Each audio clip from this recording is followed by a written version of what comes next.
স্বর্ণার পর বিএসএফের গুলিতে কিশোরের মৃত্যু, দুই দেশের সম্পর্কে প্রভাব পড়ার আশঙ্কা পররাষ্ট্র উপদেষ্টার। রাস্তা বন্ধ করে পলিটেকনিক শিক্ষার্থীদের বিক্ষোভ, যানজটের ভোগান্তিতে রাজধানীবাসী। আয়নাঘরের অবস্থান উন্মোচনের আলটিমেটাম, গুমের শিকারদের ফিরিয়ে দেওয়ার দাবি।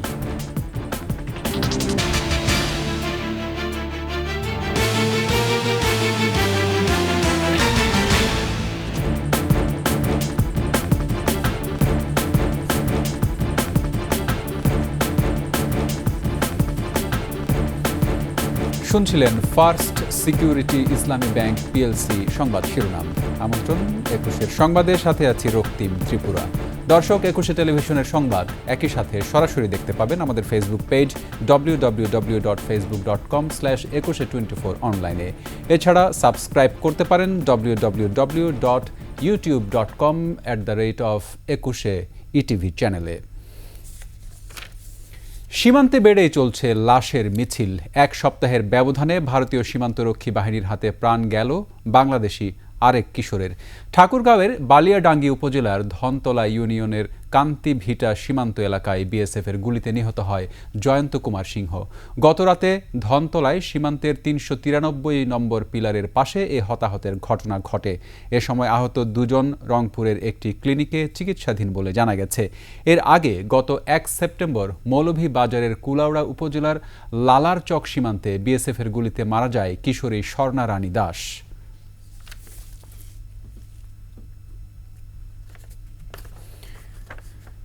সীমান্তে হত্যা বন্ধ না হলে বাংলাদেশ ভারত দ্বিপাক্ষিক সম্পর্কে প্রভাব পড়তে পারে বলে আশঙ্কা প্রকাশ করলেন পররাষ্ট্র উপদেষ্টা মোহাম্মদ তৌহিদ হোসেন।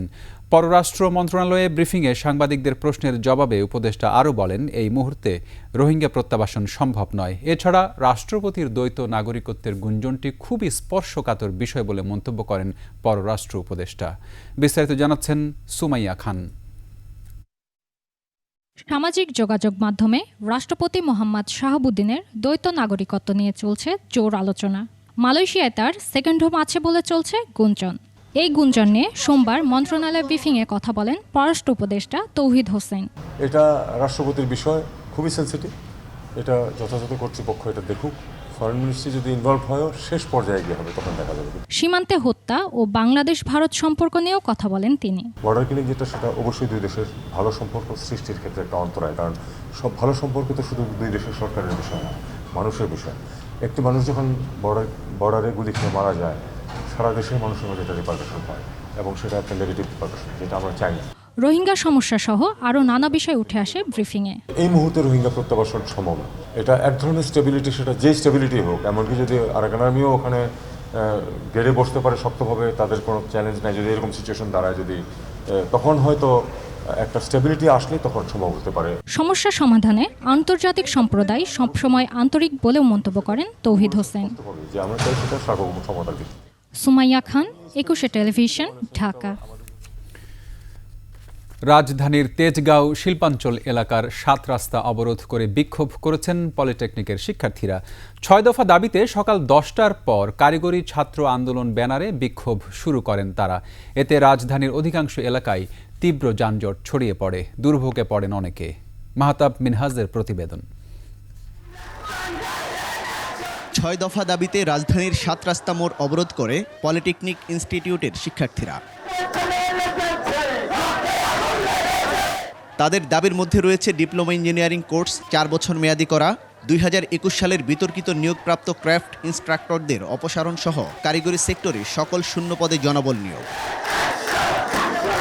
সকল পলিটেকনিকের প্রিন্সিপাল এবং অধ্যক্ষ উপাধ্যক্ষ থেকে শুরু করে যারা নন টেকনিক্যাল আছে, তারা যেন দ্রুত সময়ের মধ্যে আমাদের কারিগরি শিক্ষার সেক্টর ছেড়ে চলে যায়।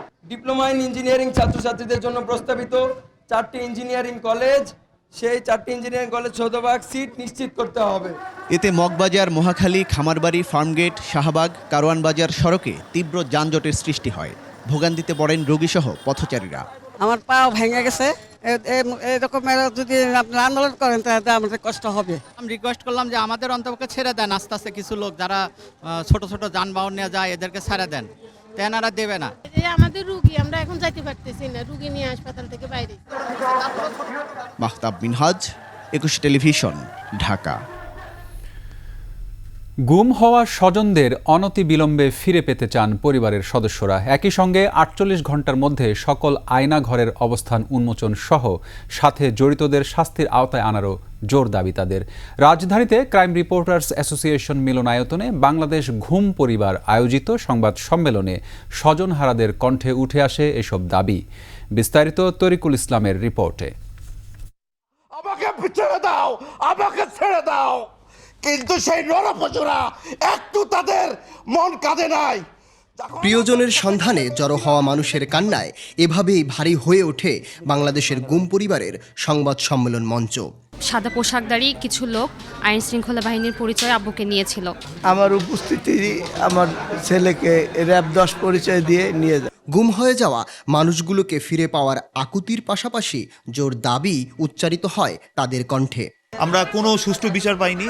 আমি চাই এখন আমার বাবা যাতে সুন্দরভাবে যদি বেঁচে থাকে আর যদি মারাও যায় সেটাও আমরা জানতে চাই। আমার মনের একটা আবেগ ছিল যে ওনারা যদি যেই তো বলছে ছেড়ে দিবে, ছেড়ে দিলে ওকে আমি যা পারি 2 লাখ 3 লাখ যা পারি আমি তাদেরকে সম্মান করব। 48 ঘন্টার ভিতর আয়নাঘর উন্মোচন না করা হলে কঠোর কর্মসূচিরও হুঁশিয়ারি তাদের। গুমের শিকার ভুক্তভোগী পরিবারগুলোর জন্য আর্থিক সহায়তারও দাবি জানানো হয়। টর্চার সেল বা আয়নাঘর নামে গুম নিখোঁজ পরিবারের সদস্যদের নিয়ে আমাদের টর্চার সেল আয়নাঘরগুলো তদন্ত করতে দেয়া হোক। আমরা নিজ চোখে বাংলাদেশে কোথায় কোথায় আছে এগুলো সচক্ষে দেখতে চাই আমরা। গত 27 আগস্ট অন্তর্বর্তী সরকার 5 সদস্যের কমিটি করে 45 দিনের মধ্যে প্রতিবেদন জমা দেওয়ার নির্দেশ দেয়। তবে 15 দিন হয়ে গেলেও এখনও গুমের শিকার পরিবারগুলোর সাথে কোনো যোগাযোগ করা হয়নি। তরিকুল ইসলাম, 21 টেলিভিশন, ঢাকা। নিচ্ছি সংবাদ বিরতি, ফিরে এসে অন্যান্য সংবাদের সঙ্গে আরও যা থাকছে। আন্দোলনে হতাহতদের তথ্য চায় ট্রাইব্যুনাল, জেলা প্রশাসকদের দেয়া হয়েছে চিঠি।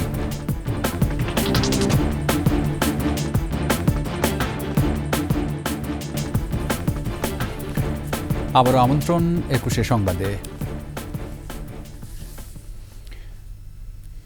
বৈষম্য বিরোধী ছাত্র আন্দোলনে ঘটনার হতাহত মামলা ও ঘটনার তথ্য চেয়ে চিঠি দেওয়া হয়েছে বলে জানান চিফ প্রসিকিউটর তাজুল ইসলাম। দেশের সব বিশ্ববিদ্যালয়ের ভিসি, সব জেলার ডিসি, এসপি, সিভিল সার্জন ও সব সরকারি হাসপাতাল, কবরস্থানের তত্ত্বাবধায়কের কাছে এ চিঠি দেওয়া হয়েছে। তদন্ত শেষ করতে নির্ধারিত সময়ের একদিনও বেশি নেওয়া হবে না বলে জানান চিফ প্রসিকিউটর। বিস্তারিত শাকেরা আরজুর রিপোর্টে। আগস্টের বৈষম্য বিরোধী ছাত্র আন্দোলনের তথ্য, ভিডিও, আহত, নিহত এবং মামলার তথ্য চেয়ে চিঠি দেওয়া হয়েছে দেশের সব জায়গায়। চিফ প্রসিকিউটর জানান, তদন্ত সংস্থা ও prosecution team Dhaka medical college পরিদর্শনে গিয়ে আহতদের সাথে কথা বলেছেন এবং পরিচালকের কাছে আরও তথ্য চেয়ে আবেদনও করেছেন। আজকে আমরা বাংলাদেশের সকল জেলা প্রশাসক, সকল পুলিশ সুপার, সকল সিভিল সার্জন, সকল সরকারি এবং বেসরকারি হসপিটালের যারা প্রশাসনে আছেন, দায়িত্বে আছেন, তাদের কাছে চিঠি পাঠাচ্ছি। তাদের এই এলাকার মধ্যে কতগুলো ঘটনা ঘটেছে, কতটা মামলা হয়েছে, কারা কারা সম্ভাব্য আসামি, কারা কারা ভিকটিম, এগুলোর তালিকা তারা দেবেন। পাশাপাশি গণমাধ্যম সহ দেশের বড় কবরস্থানগুলোর তত্ত্বাবধায়কের কাছে চিঠিও পাঠানো হয়েছে। সেসব কবরস্থানের পরিচয় এবং বেওয়ারিশ কতজনকে দাফন করা হয়েছে তার তথ্য চাওয়া হয়েছে। আগস্ট বা জুলাই বিপ্লবের যত ডকুমেন্টস আপনাদের ক্যামেরায় ধারণ করা আছে, আপনাদের রিপোর্টে ধারণ করা আছে, এই সব কিছুর কপি আমাদেরকে সরবরাহ করার জন্য সেটাও আমরা রিকোয়েস্ট করেছি। আশা করছি সেগুলো আমরা পেয়ে যাব। বিচার প্রক্রিয়া দীর্ঘ বা কোনো রাজনৈতিক উদ্দেশ্য নেই বলে সাংবাদিকদের প্রশ্নের উত্তরে জানান তাজুল ইসলাম। বর্তমান সরকার কোনো রাজনৈতিক সরকার নয়। এই সরকার এসেছেন রাষ্ট্র কাঠামোটাকে ঠিক করে দেওয়ার জন্য। এই বিচার প্রক্রিয়া দীর্ঘ হলে এই সরকারের পুনর্নির্বাচিত হওয়ার কোনো কারণ নাই, সম্ভাবনাও নাই। সুতরাং এই সরকারের কোনো রাজনৈতিক অভিলাষও থাকতে পারে না, নেই বলে আমরা জানি। কোনো বিচারকে কোনো রাজনৈতিক উদ্দেশ্য হাসিলের জন্য ব্যবহার হবে না, এটা আমরা আজকে প্রসিকিউশনের পক্ষ থেকে জাতির কাছে পরিষ্কার করতে চাই। যে গত 5 সেপ্টেম্বর আন্তর্জাতিক অপরাধ ট্রাইব্যুনালের চিফ প্রসিকিউটর সহ 4 প্রসিকিউটর নিয়োগের প্রজ্ঞাপন জারি করা হয়। শাকেরা আরজু, 21 টেলিভিশন, ঢাকা। শেষ করছে 21 সংবাদ। যাবার আগে ফার্স্ট সিকিউরিটি ইসলামী ব্যাংক পিএলসি সংবাদ শিরোনামগুলো আরও একবার। স্বর্ণার পর বিএসএফের গুলিতে কিশোরের মৃত্যু, দুই দেশের সম্পর্কে প্রভাব পড়ার আশঙ্কা পররাষ্ট্র উপদেষ্টার। রাস্তা বন্ধ করে পলিটেকনিক শিক্ষার্থীদের বিক্ষোভ, যানজটের ভোগান্তিতে রাজধানীবাসী। আয়নাঘরের অবস্থান উন্মোচনের আলটিমেটাম, গুমের শিকারদের ফিরিয়ে দেওয়ার দাবি।